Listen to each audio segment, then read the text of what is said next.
So people, have a look at that. That's not really good, isn't it? I'm gonna dob on them. Whoever built this building, I'm gonna dob on them. And that is today's word. So, what does to dob mean? Obviously it's a verb, to dob. And we also have the dobber. So, a dobber is someone who tells on someone else.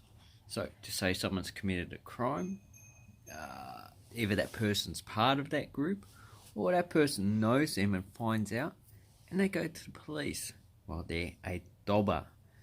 Or it cannot be as serious, like just like you say something about someone, like you go, oh, this person is a slag.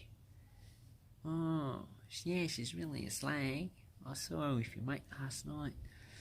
That's saying that. That's dobbing. You're telling one person about another person that person shouldn't actually know what the other person is doing.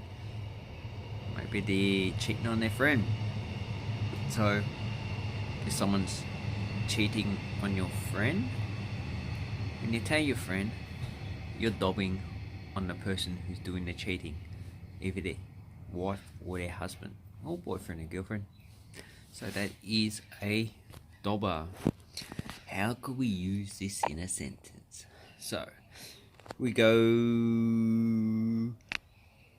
oh, someone was after Osama bin Laden. So Osama bin Laden decided to get a place in Pakistan. He was having a nice, beautiful time. He was enjoying his days with his wife and children. And they were just sitting down watching TV. And then some person came and found out where he was. And then he decided to dob on Mr. bin Laden and tell the Americans.